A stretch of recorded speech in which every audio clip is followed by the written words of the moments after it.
2000, we bought an abandoned 100-acre farm in the foothills of the Appalachian Mountains.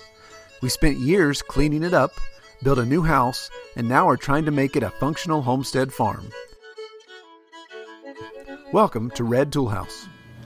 Hello everybody, welcome back to Red Tool House. We are sitting here at the table because it's dark outside, but we want to dive into our Homestead Food Challenge update. But first, I want to remind everybody that at the time of seeing this video, you'll have just hours left to go take our survey, our Homestead survey, and again, be registered for our drawing where we're going to give away that really nice Storm Tech parka.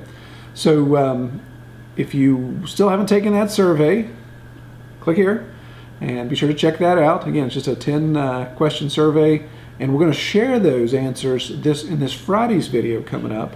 And I think you all are going to be surprised what you see. It's been kind of neat to look at, hasn't it? Yeah. So, so what do we got going on today? Well, if you go back to episode 59, I believe it is.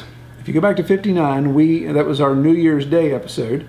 We kicked off the 2018 Homestead Food Spending Challenge. And so go back and watch that if you haven't to see what we're talking about. But we wanted to do an update.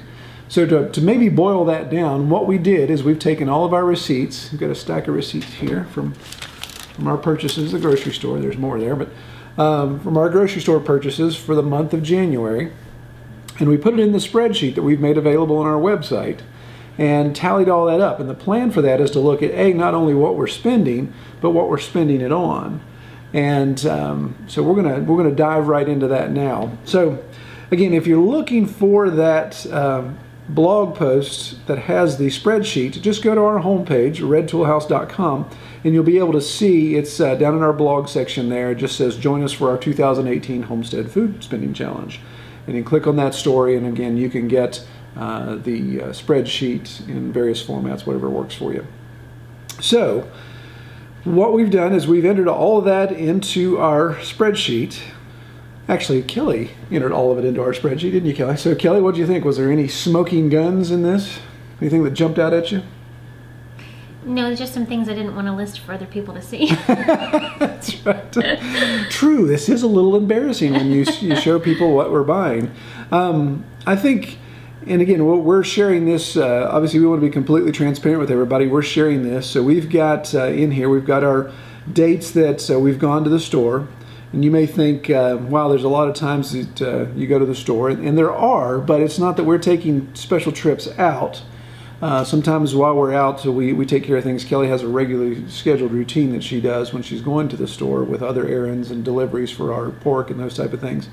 But then also, when I'm at the office on Monday, we like to go get supplies for the office for the week. So I take that opportunity to also get maybe some things that Kelly needs or has forgotten. So we have those entered in there. We have the dates that we purchased them, the stores that we purchased them from. And of course, we've listed all the individual items, the quantity, each price, and the total. So I know you're all dying to say, okay, Troy, scroll to the bottom and let's see how much you've spent. Well, for the month of January, we've spent a total of $289.23. Does that seem low to you, Kel? Yes. Why does that seem so low? Because we ate out quite a bit. That is true. So one thing we tallied up, we didn't put in the spreadsheet, but we kept a separate record of, is the amount of eating out. And January, and that's why if you go back to our episode 59, we talk about this, that you're not necessarily going to find a trend. 1 month doesn't make a trend. Because that's what we've discovered in this, that January was kind of an odd month in the sense that we traveled. So we went to North Carolina, we did a couple things there. So that, of course, was, we weren't consuming food here at the house, but we were eating out a lot. So money was getting spent there. We had some extra activities with things going on at church, and then extra busy time for my business. So that required more eating out because we were on the road. So I believe if we wanted to calculate our dining out expenses compared to our grocery expenses, how much would you say that would be? For this month? For this month. Or regularly? What do you think for this month? It would probably be about half our budget. I mean, I would say that it would be another... Well, you think it'd be more than that? I mean, I think it would be about $300 is what we spent on eating out. Because I think we tallied up, without our travel time, we were $180. But when we ate out in North Carolina, we ate out. Like, woo, we're on vacation, get crazy. Make it rain. So I would say if you looked at this and say, okay, $289 is what you spend on groceries, but add $300 to that for all the eating out. So that's that scale that obviously you have to balance to say, well, if we could go a month where we never ate out, then that would be the truest snapshot of how much food we need to sustain ourselves at our current lifestyle. Now, to sustain me, I could obviously plan on cutting back and probably still sustain myself better.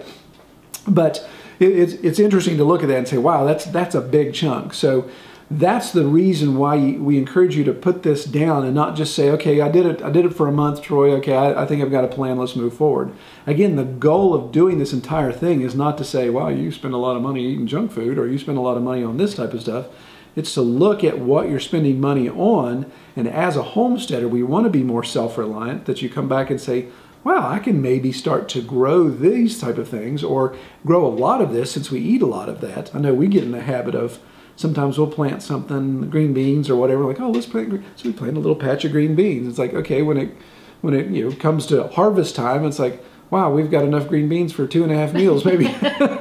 Woo! So those are the type of things you need to look at and say, wow, how much poundage of food do I really need to make a difference to offset these expenses? And I will say that typically our budget is $350 to maybe $400 total. So although we've spent what you would say near $300 this month eating out, that is by far not typical. Which, I mean, I know we've said because we were traveling, but I'm just saying we ate a lot this month. yeah, we did. And again, it's one of those opportunities to come back and look at that and say, okay, we have to make a note in January to say this really is indicative of what we do. We can't say, oh wow, we only need $290 to live off of in groceries. Right, that ain't happening. And another thing, did you mention that this does not include toiletries or anything like that? I did not, but go ahead. This does not include toiletries or paper goods or anything like that. Yeah, exactly. So when you look at total out-of-pocket expense at the grocery store, at the box stores, or whatever you're going to, it doesn't include those type of things. And obviously, almost everybody uses toilet paper. I hope everybody uses toilet paper, I guess. But toothpaste and those type of other things, you don't want to put into this food calculation because it's not something you're eating, but it is something you're going to have to address. Now, that's something on down the road that we can talk about as far as coming up with your own toiletries, substituting some things. And there's other, that's a whole nother discussion there. So when we look at this, was there anything that, other than the things you were embarrassed about, what were you embarrassed about, Kelly? Was it the... You don't need to bring this. Well, no, could it be the tater tots? Which you purchased. I noticed there's tater tots on there twice. Nice, Troy. Yeah, tater tots. That's really good. Yeah. That's the homestead lifestyle right there. Gotta have the tots. This is the other one that jumps out at me, is the home purchased, or the purchased single dose of kombucha for $2. Needs a kombucha when she's shopping. $2.40. But we have our mongrel SCOBY over there that's ready to... It's getting ready to crawl out of the jar. It growled at me the other day when I walked past it. That's another video to come where we talk about making kombucha and what happens when you let a SCOBY go unchecked for months. For months and months. It will attack you. So yeah, so looking at this, again, no smoking guns as far as the list goes, but there are some obvious things you look at. And again, it's not rocket science. You say, well, we go through a lot of dairy, right? So I was getting ready to say, I would say a good portion of that is dairy. Yeah. So we need a cow. Yeah. Yeah, milk, butter, the cheeses. Cheese. Mm-hmm. So yeah, you think, okay, should we get a cow? Well, no, not right now. But yeah, I mean, we could come back now, and again, the goal of this is to come back over the months and add this up and say, okay, how much dairy did you buy this last quarter, the last 6 months? Wow, you spent several $100s, or maybe a lot of $100 in dairy products. So what can you do to adjust? Is that find a milk share if it's legal in your state, which that's a big issue in this state, ridiculously. Do you try to find those situations out? Do you go black market and buy raw milk in bulk from people and live on the edge there? Do you get a goat or a cow and start to milk your own, and that way you're producing your own milk? Again, if you're spending a couple $100 in dairy and you say, oh, I'm spending that much money, I'm going to go get a cow or a goat and milk it, you ain't gonna save any money. Or time, definitely. And I noticed one of the things is quite a bit of yogurt. Yeah. And so I know one of the things I want to try to start making my own, right. which I've not done before. Right, yeah, absolutely, yeah. And then again, you know, the breads, yeah, we don't eat a lot of sandwich bread, but I mean, obviously there's times that you'll make a lot of bread, and then we won't be buying bread because you've made it, but it just depends again on how things are going.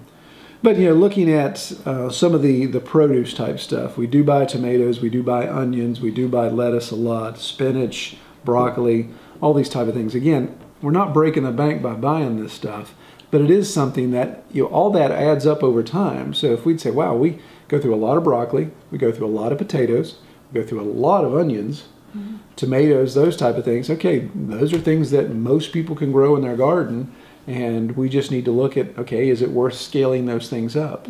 And if we could grow a year supply of onions or a year supply of tomatoes that we can, or you know, we're growing a whole bunch of broccoli and freezing it. And again, I don't know how long you can keep broccoli frozen in the freezer. It's not like you're going to have something that's a year old in the freezer. But with broccoli being a cold season crop, you can do a spring crop and a fall crop. So maybe you can have.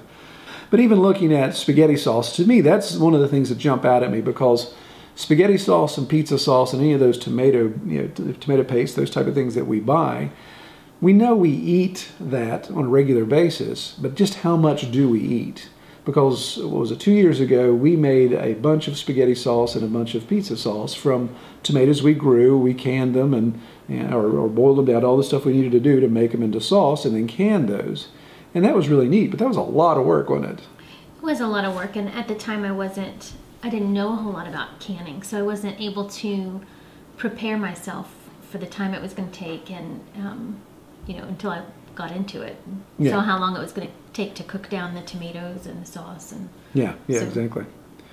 So those are the type of things where I'd like to look at that and say, well, again, I don't know that if you factored in time and the expense, are you going to save a whole bunch of money canning your own tomato sauce and pizza sauce? Probably not. I mean, unless you eat a lot of store-bought spaghetti sauce and pizza sauce. But it is one of those things where you can say, hey, I can take chisel a little bit out of my budget here and actually eat something that's probably going to taste better. It's going to be better for you, and of course the personal satisfaction of knowing that you've raised it yourself. And again, if you get into the prepper side of that hey, I've got a year's supply of pizza sauce or spaghetti sauce in case you'd have a food chain breakdown there, and stores would have issues. So, okay, so what's the takeaway from this in this first month? Well, again, if you haven't done this, we encourage you to do it. And again, don't cheat. It's not like we're going to give you a test and make sure that you've entered everything. And of course, having the lowest money spent each month is not the goal. It's not a race to see who spends the least. And you won't have to show yours online like I did. Right. It's really to get an idea of exactly what you're spending. And this has inspired you to start more meal prep planning, right? So, those type of things come together. So as you become more efficient with these things and you look at these items, then you get a better idea of what you're spending on. So if you haven't done this, go to the website, download the spreadsheet, and catch up with us. If you don't have your receipts from January, then start now in February and you make that your first month. But every once in a while, we're going to come back and do updates on this, and we're going to update when it makes sense to look for some of those trends that we're seeing, things that we can address. Well, thanks for joining us. 4 boxes of macaroni and cheese? Your children. No, is that healthy macaroni and cheese? Yes. Okay. I'm sorry. Go ahead. Thanks for joining us. Don't forget to give us a thumbs up so other people can see our videos.